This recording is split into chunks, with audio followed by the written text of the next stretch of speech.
आपल्या चॅनलमध्ये आपण भरपूर साऱ्या जुडा हेअरस्टाईल, आंबाडा हेअरस्टाईल बघितलेले आहेत, पण या समोरच्या केसांच्या सुंदर अशा हेअरस्टाईल कशा करायच्या हेच आपण आजच्या व्हिडिओमध्ये बघणार आहोत। तर चला पाहूयात।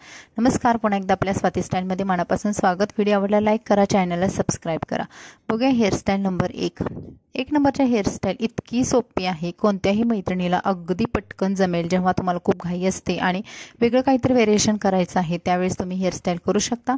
तर ही हेअरस्टाईल तुम्ही वेगवेगळ्या प्रकारच्या ट्रेडिशनल लुकवरती किंवा वेस्टर्न लुकवरती सुद्धा करू शकता। समोरचे आयब्रो पॉइंट पासूनचे केस घ्यायचे, पाठीमागे एक छोटासा डिस्को रबर बांधून घ्यायचा, हा डिस्को रबर लूज करायचा आणि तुम्हाला अशा पद्धतीने तो खेचून घ्यायचा आहे। आता तुम्ही हा उजव्या बाजूला किंवा डाव्या बाजूला तुम्हाला जसं सोयीस्कर वाटेल तसं तुमच्या कानाच्या पाठीमागे न्यायचं आहे आणि इथे तुमचा लूज भाग तयार होतो आणि वन साइड पफ अगदी पटकन म्हणजे तुम्ही 2 सेकंदामध्ये सुद्धा तयार करू शकता। ज्यांचे केस पातळ आहेत समोरून किंवा कपाळ मोठा आहे त्यांच्यासाठी सुद्धा ही बेस्ट हेअरस्टाईल आहे आणि या हेअरस्टाईलवरती तुम्ही तुमचे केस ओपन ठेवू शकता किंवा वन साइड बन सुद्धा घालू शकता। बघा किती सुंदर प्रकारे तुम्ही ही हेअरस्टाईल क्रिएट करू शकता आणि यामुळे तुमचं मोठं असलेलं कपाळ किंवा पातळ असलेले केस सुद्धा झाकले जातात।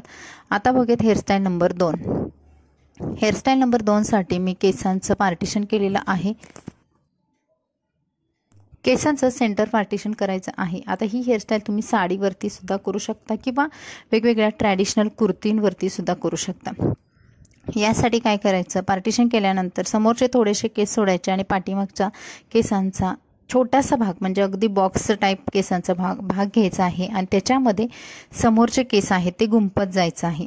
आता बघा, पुढचा भाग मागे घ्यायचा आणि मागचा भाग पुढे घ्यायचा, असं आपल्याला क्रॉस पद्धतीने हेअरस्टाईल करायची आहे। खूप सोपी आहे।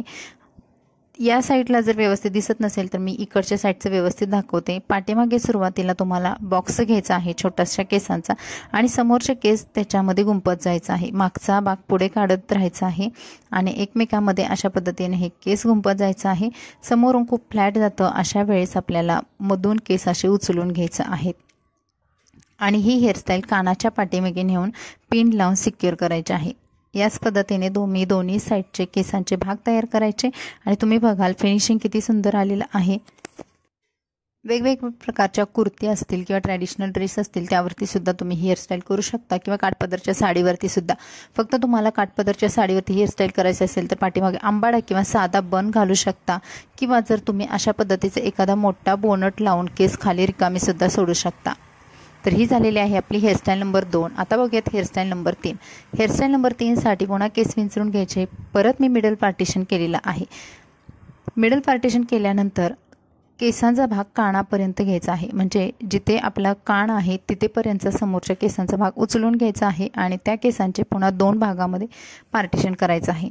समोरचा भाग आहे तो पुन्हा एका पिनने किंवा एखाद्या क्लचरने तुम्ही सिक्युअर करू शकता। मागे उरलेला केसांचा भाग आहे त्याच्यामध्ये आपल्याला अशा पद्धतीने 2 रोल करून एकमेकांमध्ये गुंफत जायचं आहे।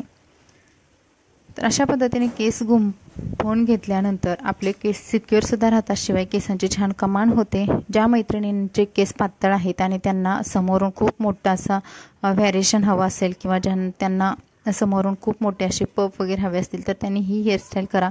याच्यामध्ये तुमच्या केसांना बाउन्स येतो, पातळ असतील केस तरी सुद्धा दिसत नाही। वेगवेगळ्या प्रकारच्या साड्या असतील, नऊवारी साडी असेल किंवा घागरा चोली असेल त्यावरती सुद्धा तुम्ही महाराष्ट्रीयन कल्चरची ही हेअरस्टाईल नक्की करू शकता। त्यानंतर समोरच्या केसांचं सुद्धा याच पद्धतीने आपण जसं मागे केलं होतं त्याच पद्धतीने केस गुंफवून घ्यायचे आहेत आणि समोरून असे सैल करून घ्यायचे आहेत। या सैल केल्यामुळे पातळ किंवा छोटे केस तुम्ही बघाल माझे किती आहेत तरी सुद्धा मी किती सुंदर उंच कमांड केलेली आहे। याच पद्धतीने आपल्याला दुसऱ्या बाजूला सुद्धा अशा पद्धतीने 2-2 रोल करायचे आहेत। समोरची आपली ही सुंदर हेअरस्टाईल झाल्यानंतर आता आपण पाठीमागे सुद्धा ही हेअरस्टाईल बघूयात कशी करायची आहे। पाठीमागे केस आहे ते छान विंचरून घ्यायचे आहेत। केसांचा गुंता आपल्याला अगोदरच काढून घ्यायचा आहे, नाहीतर केसांच्या ज्या कमाण आहेत त्या गुंत्यामध्ये अडकून लूज होण्याचे चान्सेस असतात। त्यामुळे आपल्याला पहिल्यांदा गुंता काढून घ्यायचा आणि एखाद्या डिस्को रबरने तुम्ही पुन्हा केस आहेत ते बांधून घेऊ शकता। खूप काही आहे, कोणताही प्रकारची हेअरस्टाईल करण्यासाठी वेळ नाही, तर तुम्ही ही एक साधी टेक्निक वापरू शकता. तुम्हाला अशा पद्धतीने केस घ्यायचे आहेत, रोल करायचे आणि 1 ते 2 यू पिन्सने फक्त हे केस सिक्युअर करायचे आहेत. बघा इथे कोणत्याही प्रकारचं आपण डोनट किंवा काहीही वापरलेलं नाही, फक्त आणि फक्त पिन्सवरती हेअरस्टाईल केलेली आहे. आणि ही हेअरस्टाईल तुम्ही गजऱ्याने डेकोरेट करू शकता. ह्या हेअरस्टाईलचा हा समोरून लुक आहे. तर जेव्हा आंबाड किंवा बन बांधायचं असेल तर तुम्ही ही हेअरस्टाईल समोरची नक्की ट्राय करा. त्यानंतर बघूयात हेअरस्टाईल नंबर 4. ज्या मैत्रिणींचे केस एक साईडवरून खूप पातळ झालेले आहेत किंवा अक्षरशः टक्कल पडलेला आहे, त्यांच्यासाठी सुद्धा ही बेस्ट ऑप्शन आहे. तर तुम्हाला काय करायचं आहे, साईड पार्टिशन करायचं आहे. एक साईडला जास्त आणि एक साईडला कमी केस घेतल्यानंतर वेगवेगळ्या पद्धतीने आपण यांचं व्हेरिएशन करू शकतो. तर आज बघूयात आपण काय करायचं आहे. तर इथे समोरचे थोडे थोडे केस घ्यायचे आहेत. आपल्याला अगदी मोठे मोठे भाग घ्यायचे नाहीत, कारण केस जर समोरचे पातळ असतील तर मोठे मोठे भाग येत नाहीत. त्याऐवजी आपल्याला छोटे छोटे भाग घ्यायचे आणि एकमेकांमध्ये फक्त रोल करत जायचं आहे. कानापर्यंत हा भाग रोल करून घ्यायचा आणि पुन्हा थोडासा हाताने फुलवून सुद्धा घेऊ शकता, किंवा जर तुमचे केस दाट असतील तर तुम्ही त्या पद्धतीने केस न फुलवता सुद्धा पाठीमागे पिनने सिक्युअर करायचे आहेत. त्यानंतर दुसऱ्या साईडचा जो भाग आहे तिथल्या केसांना पाठीमागून बॅक कोमिंग द्यायचं आहे, म्हणजेच थोड्या प्रमाणात केसांना बाउन्स येईल आणि अगदी मागे नेऊन आपल्याला रोल करून घ्यायचं आहे. परत पिन लावून हा भाग सुद्धा सिक्युअर करायचा आहे. आणि तुम्ही बघा किती सुंदर प्रकारे साईड पार्टिशनची हेअरस्टाईल सुद्धा आपली झालेली आहे. त्यानंतर कानाच्या मागचे हे केस आहे सगळे गोळा करायचे आणि एखाद्या रबरने सिक्युअर करायचे, किंवा तुम्ही वन साईड वेणीसुद्धा घालू शकता. आता जर तुमचे केस छोटे असतील तर वेणीऐवजी तुम्ही असे सोडले तरी खूप सुंदर दिसतात आणि एखादा ब्रॉच लावला तरी सुद्धा ती हेअरस्टाईल कंप्लीट होऊन जाते. वेगवेगळ्या प्रकारच्या स्कर्ट्स किंवा वेस्टर्न प्रकारचे जर तुम्ही आउटफिट करत असाल तर त्याच्यावरती हेअरस्टाईलसुद्धा सुंदर दिसते. त्यानंतर बघूयात हेअरस्टाईल नंबर 5. आता ही हेअरस्टाईलसुद्धा स्पेशली नऊवारी साडी किंवा ज्या हेवी साड्या आहेत लग्न समारंभामध्ये करता येण्यासारखी ही हेअरस्टाईल आहे. तर साईड पार्टिशन करायचं आणि त्याच्या बाजूचा बरोबर एक भाग उचलायचा आहे. आता इथे आपल्याला आडव्या पद्धतीचे रोल न करता उभ्या पद्धतीने असे रोल करत जायचं आहे, म्हणजे केस समोरून मागच्या साईडला असे रोल करत जायचं आहे. तर आपल्याला एका साईडला 3 ते 4 रोल करायचे आहे. तुमचे केस दाट असतील जास्त असतील तर तुम्ही 5 सुद्धा रोल एक साईडला करू शकता. आणि हे पिनने प्रत्येक रोल छान प्रकारे सिक्युअर करायचा आहे. रोल केलेला भाग आहे त्यांना बाउन्स येण्यासाठी आपण थोडेसे पुलिंग करायचं, म्हणजे केस थोडे ओढून घ्यायचे आणि अगदी याच पद्धतीने दुसऱ्या बाजूला सुद्धा आपल्याला अशा पद्धतीने रोल करायचे आहेत.